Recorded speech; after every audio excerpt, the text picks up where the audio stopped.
Okay, Lucas, thanks that you're speaking to us here in France. What brings you here? Obviously, we've got clients over here. This is first breaking the schedule for America was obviously a stressful, well, not stressful, a long supercross series, and then from there, the schedule lined up week off before Parla. Catch up with our European clients. And can you explain a little bit who your clients are and what you are doing for them? Yeah, so this time last year, I invested heavily, made the decision to invest heavily in European development, and Jeremy DeBees has been an agent for a long time, so we put him on full time, and he had already a strong roster. Now we all oversee, mainly Jeremy Seewer, Coenen brothers, Benestat, Rossi, numerous others, right, that we take care of. So it was the first chance I got, I jumped at getting over here and seeing everyone and hanging out and seeing how the year's going.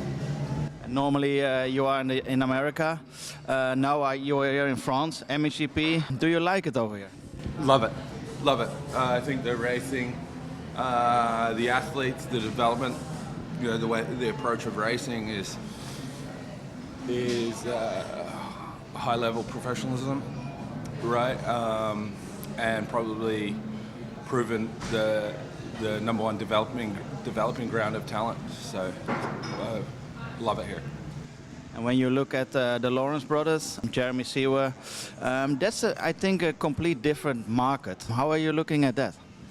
It's all kind of relative, right? Like, it's obviously first and foremost is the career planning, right? I think there's a misconception on agents and management. Just a lot of it's, career planning, strategy, putting themselves in a good position, right? So that's first and foremost with teams. And then secondary, it's the individual sponsors and whatnot, right? Each athlete's different, is a fingerprint, right? Each one's unique, each has a strong point, each touches a different market. So it's super unique, and it's just first and foremost career planning, setting that up, and then from there finding what different fits and what unique opportunities are available. You are working also with the Lawrence brothers. I think that's something great at the moment. He won Jett won the supercross title. Hunter was on the podium one time. How are you looking at that? Yeah, it's just the end goal of some incredible people, incredible planning. Obviously, amazing talent on motorcycle. So you're just seeing the end goal, really, of a lot of hard work and dedication by that family, and again, putting themselves in great situations and giving them time to achieve their goal. And when we look back at the supercross season, I think there was one point when Jett had the collision with Sacha that the pressure was on again. How have you looked at that? Yeah, it was a huge series, right? Like many chapters to that championship is probably the best way to look at it.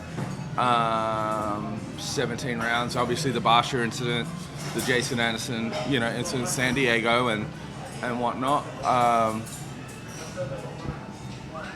The kid's phenomenal, right? They threw everything at him, and the people around Jett and that, they all stood up and were ready for it. And obviously him was incredible. Every trip or stumble or lesson he learned immediately, and I think you saw at the end, he learned enough quick lessons early on in that series to close it out. And I think the same for Hunter. The opening round he didn't qualify, but then at the end of the series, I think he was a podium contender. I think that was really good. Yeah, the plan with Hunter was always just to, not force the speed, right? I think a lot of people make mistakes forcing speed out of athletes when it's not there or ready to go, right? So again, they approached that's Hunter's first 450, and again, he started his 450 career in supercross, not outdoors and then through. So I think the approach was very much on building and getting comfortable before looking for outright speed. sure at the first round was, I think it's an unfair, non-qualifying, because he got pretty banged up by Vince Friese in that first corner of the heat race. But and I think that set Hunter back about 6 weeks. But not to be cocky, but I think that was Hunter was perfect.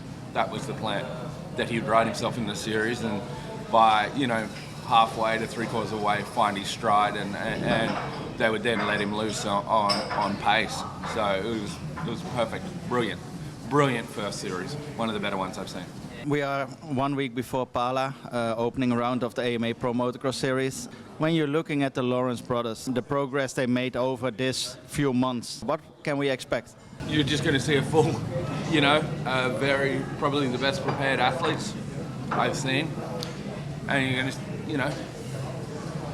you see them compete, right? I'm not going to say if they're going to dominate or whatnot. Each round, each competitor throws, a different curveball to it, but there's no one better prepared and no one more ready. So. And you are also working with Jo Shimoda. He made a transition from Kawasaki to Honda. Was that a difficult one for him, or was it just sometimes bad luck in the series? I think it was a little bit more bad luck, right? Like if you look at those first West Coast rounds, Anaheim was always a little crazy, right? And then we had San Francisco Mudder, San Diego Mud Race, right? Really, he didn't get off on a strong foot, right? And then as the series went on, you got more traditional tracks, everything they prepared for. I think those West Coast Championship this year was a tough one. Like I found myself saying, looking there going, hey, I'm glad I didn't have Jett on a 250 on this West Coast, or anyone else, because you throw those mud races in, it makes it very, very difficult, right? Especially when you're a title contender. Sometimes in those situations, all you can do is fail. We all know that the Coenen brothers are also aiming to go to the United States. What are you doing for them that everything is ready for them? We're planning. We're really planning and trying to be patient and smart. Obviously, some of the best talent I've seen. But yeah, it's very much being patient, working with their partners, between the KTM group, Red Bull, and different people, really making a smart plan and really, letting it happen, organically, but also pushing where need to, if that makes sense, right? So we're looking at it really, really in depth right now, and going to come up with a solid plan here shortly.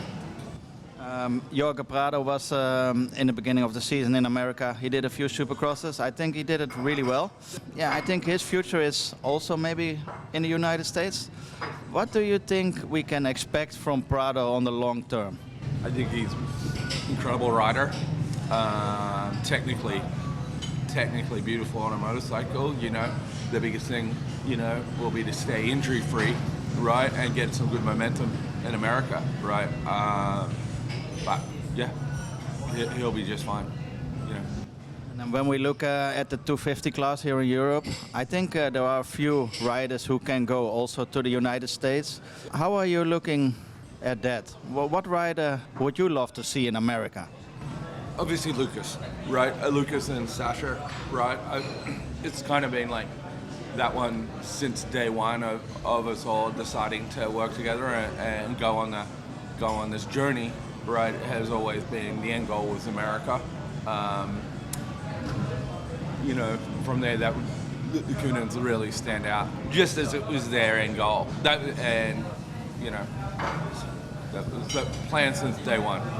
Kai de Wolf is leading here the 250 series. I think his technique is also really great, so maybe he can go one time as well. How do you see that with Kai de Wolf? I mean, he's doing great right now, and I should clear up, not everyone, has to go to America. I think there's a lot of glory in being world champion. I think it's a great career to have here, and you focus on one discipline, right? America's very difficult. You've got to really, really, set out, and that was your goal. But with the health of the industry, And you know, the value of being a world champion, not everyone would I say, hey, you've got to come over here. No, the industry's healthy here, and it's a great series. It's produced and broadcast very well. So there is still a lot of value to being a world champion. If it was me, I would be, you know, would stay and do one discipline, you know. But if it's your life goal and dream to come to America, then so be it. But there's no accidentally going to America, right? We've seen a few people come to America without that plan. Like they come and sometimes it doesn't work out. You've got to be very focused on it and understand that there is a big learning swing. It's a big change and it's going to test you. Okay, Lucas, thank you for speaking to us, and hopefully we see you back soon in the MXGP. Yeah, thank you. Thanks for having me. Appreciate it. Thank you.